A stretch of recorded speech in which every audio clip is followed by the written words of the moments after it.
નમસ્કાર, વીટીવી ડિજિટલમાં તમારું સ્વાગત છે અને હું છું આપનો દોસ્ત કરણ ચરોતરા. આખરે ચોમાસું કઈ જગ્યા ઉપર પહોંચેલું છે?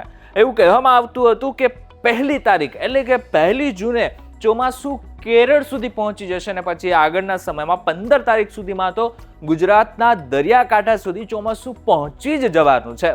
પરંતુ આખરે શું થયેલું છે? કારણ કે બેઝિકલી વાત એવી છે કે ચોમાસું 1 તારીખ જતી રહે છે છતાં પણ કેરળના દરિયાકાંઠા સુધી પહોંચેલું જ નથી. તો બેઝિકલી ક્યાં અટકેલું છે? મહત્વની વાત તો એ છે કે જે વાત ચાલી રહી છે એ પ્રમાણે ખાસ કરીને તમારે સમજવું જેવું એ છે કે આગળના સમયમાં જે 1 તારીખ કહેવામાં આવી રહી હતી એ 1 તારીખે ચોમાસું બેઠેલું જ નથી. ખાસ કરીને પછી હવામાન વિભાગ દ્વારા એક આગાહી એ કરવામાં આવી હતી કે 30 થી 3 જૂન દરમિયાન જે ચોમાસું છે એ દરિયાકાંઠા સુધી એટલે કે કેરળના દરિયાકાંઠા સુધી પહોંચી જશે. પરંતુ મહત્વની વાત તો એ છે કે આજે એટલે કે 4 જૂનના દિવસે એવું કહેવામાં આવી રહ્યું છે કે આજે રાત્રે ગમે ત્યારે જે ચોમાસું છે એ કેરળના દરિયાકાંઠા સુધી પહોંચી શકે છે અને આ બાદ ધીરે ધીરે આગળ વધી શકે છે. એટલે +4 દિવસો, 1 તારીખથી લઈને +4 દિવસો એટલે કે 4 થી 5 તારીખની વચ્ચે ચોમાસું બેસવાની શક્યતાઓ હાલ પૂરતી દેખાઈ રહી છે. તો એ પ્રમાણે જોવા જઈએ તો 15 જૂનની આસપાસ ચોમાસું દક્ષિણ ગુજરાત સુધી પહોંચવાનું હતું. તો બની શકે કે આગળના સમયમાં +4 દિવસો એટલે કે લગભગ 20 જૂનના દિવસની આસપાસ ક્યાંક ને ક્યાંક ચોમાસું ગુજરાતના દરિયાકાંઠા સુધી પહોંચી શકે છે અને આ બાદ 25 તારીખની આસપાસ સૌરાષ્ટ્ર અને કચ્છના મોટા ભાગના વિસ્તારોને તે આવરી લઈ શકે છે. ખાસ કરીને એ સમજવા જેવું છે કે આગળના સમયમાં જે વરસાદની આગાહી કરવામાં આવી રહી છે એ પ્રમાણે હવે આગળના સમયમાં ગુજરાતમાં ઘણા બધા વિસ્તારોની અંદર 4 થી 5 દિવસ સુધી વરસાદ આવવાની શક્યતાઓ છે. પરંતુ એ કેટલો વરસાદ આવી શકે છે એના ઉપર એક નજર કરી લે. ખાસ કરીને જો અત્યારની પરિસ્થિતિની વાત કરી લે તો પરિસ્થિતિ કંઈક એ પ્રમાણે છે કે ખાસ કરીને કેટલાક એવા વિસ્તારોની અંદર ગાજવીજ સાથે વરસાદ પડી ગયો છે. આજે 4 તારીખની જો પ્રિડિક્શનની વાત કરીએ તો 4 તારીખે દેવભૂમિ, દ્વારકા, પોરબંદર અને જામનગર સિવાય મોટાભાગના વિસ્તારોની અંદર છૂટો છવાયો વરસાદ પડવાની શક્યતાઓ 4 જૂન 2026ના દિવસે કરવામાં આવેલી છે. જો 5 તારીખની આગાહી કરવામાં આવે તો 5 તારીખે મોટાભાગના વિસ્તારોની અંદર એટલે કે અમરેલી, ગીર સોમનાથ, ભાવનગર એટલે કે સૌરાષ્ટ્રના દરિયાકાંઠાના વિસ્તારો, ઉપરની બાજુની વાત કરીએ એટલે કે ઉત્તર ગુજરાતની વાત કરીએ તો સાબરકાંઠા, અરવલ્લી, મહીસાગર, નીચે જઈએ તો દાહોદ, પંચમહાલ, છોટાઉદેપુર, વડોદરા, ભરૂચ, સુરત, તાપી, ડાંગ, નવસારી, દમણ, વલસાડ, દાદરા નગર અને હવેલી આ બધા જ વિસ્તારોની અંદર ખાસ કરીને છૂટો છવાયો વરસાદ પડવાની શક્યતાઓ હાલ પૂરતી દેખાઈ રહી છે. પરંતુ જ્યારે 6 તારીખની વાત કરીએ તો 6 તારીખે ખાસ કરીને સૌરાષ્ટ્રના દરિયાકાંઠાના વિસ્તારો અને દક્ષિણ ગુજરાતના દરિયાકાંઠાના વિસ્તારો કયા તો ગીર સોમનાથ, અમરેલી, ભાવનગર, સુરત, નવસારી, દમણ, વલસાડ એની આસપાસના વિસ્તારો, તાપી, ડાંગ, નર્મદા અને છોટાઉદેપુરમાં વરસાદ આવવાની શક્યતાઓ 6 જૂનના દિવસે છે. જ્યારે 7 તારીખે ખાસ કરીને થોડો માહોલ બદલાઈ જશે. ગીર સોમનાથ, અમરેલી, ભાવનગર, સુરત, તાપી, નવસારી, વલસાડ અને ડાંગ સુધી વરસાદની આગાહી કરવામાં આવી રહી છે. એવી જ રીતના 8 અને 9 તારીખે પણ આગાહી કરવામાં આવેલી છે. એવી જ રીતના 10 તારીખે પણ આગાહી કરવામાં આવેલી છે.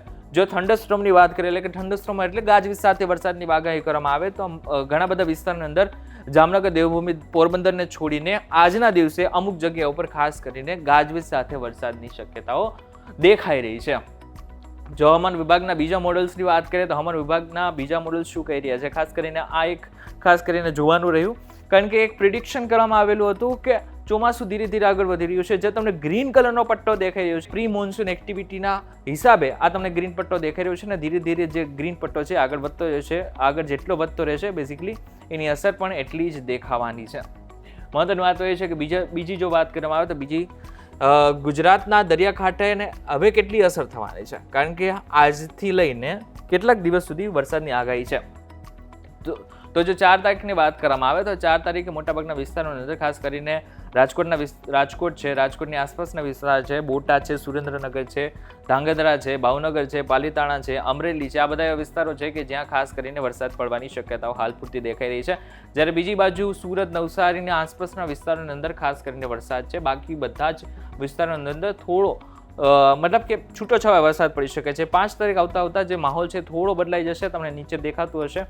અહીં થોડું સમજવા જેવી આપણે વાત કરીશું કારણ કે તમને અમુક વસ્તુ દેખાતી હશે. આ જે પટ્ટો તમને દેખાઈ રહ્યો છે ગ્રીન કલરનો પટ્ટો દેખાઈ રહ્યો છે બેઝિકલી આવતીકાલે એટલે કે 5 તારીખે ચોમાસું સત્તાવાર રીતે પહોંચી જશે. પરંતુ એની અસર પ્રી મોન્સૂન એક્ટિવિટી ક્યાં સુધી લંબાશે તો મુંબઈની આસપાસ, સુરત અને સૌરાષ્ટ્રના કેટલાક દરિયાકાંઠાના વિસ્તારો છે કે ત્યાં એની અસર જોવા મળી શકે છે. પરંતુ મહત્વની વાત એ છે કે આગામી 2 દિવસ એવા છે કે જ્યાં વરસાદની આગાહી ખાસ કરીને સૌરાષ્ટ્ર અને દક્ષિણ ગુજરાત માટે કરેલી છે.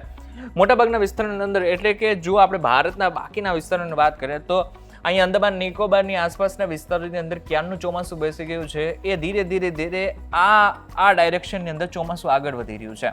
આ સતત 2 થી 3 મહિના સુધી આવી જ રીતના માહોલ રહેશે ને આગળના સમયમાં એની અસર જોવા મળતી હોય છે. હવે મહત્વની વાત તો એ છે કે કેરંડા દરિયાકાંઠે જ્યારે વરસાદ પડશે ને, એટલે કે આવતીકાલે જ્યારે ચોમાસું બેસશે ને, ઓલરેડી ત્યાં વરસાદ સારો પડી જ રહ્યો છે, પરંતુ આગળના સમયમાં ધોધમાર સાથે ત્યાં વરસાદ આવશે ને ધીરે ધીરે 15 તારીખથી લઈને 25 તારીખ સુધીમાં એવું કહેવામાં આવી રહ્યું છે કે ગુજરાતના મોટા ભાગના વિસ્તારોને કવર કરી લેશે. જો બીજી વાત કરી લે, કેટલાક વિસ્તારો છે, અત્યારે તમને આ જે સેટેલાઇટ ઇમેજ છે જેમાં મોટા ભાગના વિસ્તારોની અંદર તમને વાદળ છાયું વાતાવરણ દેખાતું હશે. આ બેઝિકલી તમને જે સફેદ કલરનો પટ્ટો દેખાઈ રહ્યો છે, એ સફેદ કલરનો પટ્ટો શું છે? એ વાદળો છે, વાદળોનો એક ગુચ્છો છે. અને આ કેટલા, અત્યારે તમને કદાચ નાનું દેખાઈ શકે છે, પરંતુ હજારો કિલોમીટરનો એરિયો એને કવર કરી લીધો છે અને ધીરે ધીરે ચોમાસું આગળ વધી રહ્યું છે. તો મહત્વની વાત એ છે કે ગુજરાતમાં આગામી 5 દિવસ સુધી છૂટોછવાયો વરસાદ પડવાની શક્યતા છે, પરંતુ કોઈ પણ જગ્યા ઉપર ગાજવીજ કે પછી બહુ જ વધારે વરસાદ આવી જવાની શક્યતાઓ હાલ પૂરતી નથી દેખાઈ રહી. આવનારા સમયમાં તડકો પણ વધવાનો છે, ગરમી પણ વધવાની છે, પરંતુ 15 તારીખ બાદ ખાસ કરીને અહીં વરસાદનો માહોલ જામી શકે છે. ત્યારે બાબતને લઈને તમારું શું કહેવું છે અમને જરા કોમેન્ટ કરીને ચોક્કસથી કહેજો. વિડીયો તો જો તમને કોઈ ઇન્ફોર્મેશન મળે તો વિડીયો લાઈક અને શેર જરૂરથી કરજો તથા આ જ ઇન્ફોર્મેટિવ વિડીયોઝ માટે વીટીવી ડિજિટલ સાથે જોડાયેલા રહેજો.